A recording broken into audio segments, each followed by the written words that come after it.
Dahil nga kulang yung binili naming tiles sa pagpaparenovate ng house namin, is ipapakita ko sa inyo kung saan nabibili ang murang tiles dito sa Cavite. Pero bago kami dumiretso doon is dadaan muna kami sa Dali Grocery Store. Mamimili lang kami ng konting pa-thank you doon sa mabait at sobrang thoughtful naming kapitbahay. Dahil nga medyo dulo yung bahay namin is minsan nahuhuli kami sa mga announcement pero talagang pinupuntahan niya kami. So eto, magpapasalamat tayo sa kanya at bibili tayo ng konting food. After nga ng Sadali is dumiretso na kami dito sa may Ontario Soriano Highway. Makikita niyo yung The Stadium at sa tapat nun is yung City Tile Builders. Ito yung mga sobrang gagandang granite tiles nila na color black and 60 by 60 to. Unfortunately, wala siyang price so hindi ko mapakita sa inyo kung magkano siya. Pero ang maganda dito is meron ng code yung bawat tile, so kung pupunta kayo dito is tandaan nyo na lang yung code para at least alam nyo na kung anong bibilhin nyo. Sobrang ganda ng marble tiles na to at bagay na bagay to sa kitchen countertop. Although medyo maliit lang yung branch ng City Tile Builders dito sa Naik, is marami naman kayong pagpipilian na designs.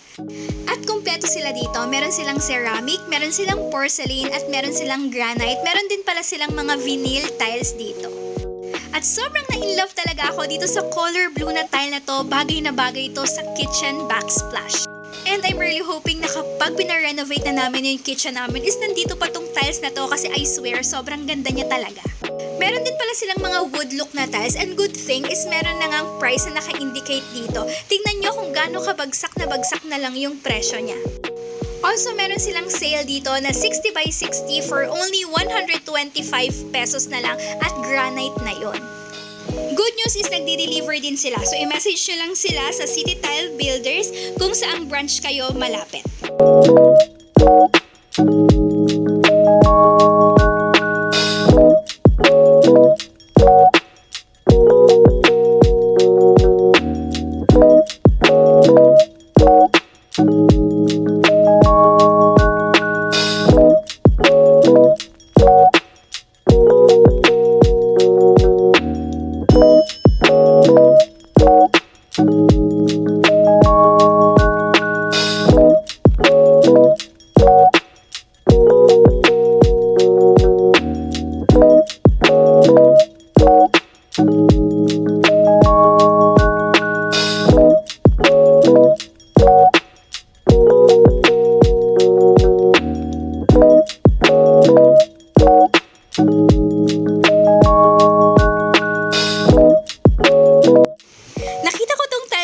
Tapos sobrang ganda niyang ipang accent wall.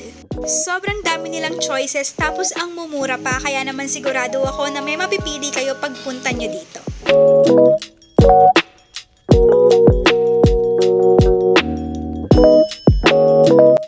Bukod dun sa mga tiles is meron din silang mga toilets and ayan yung mga prices nila.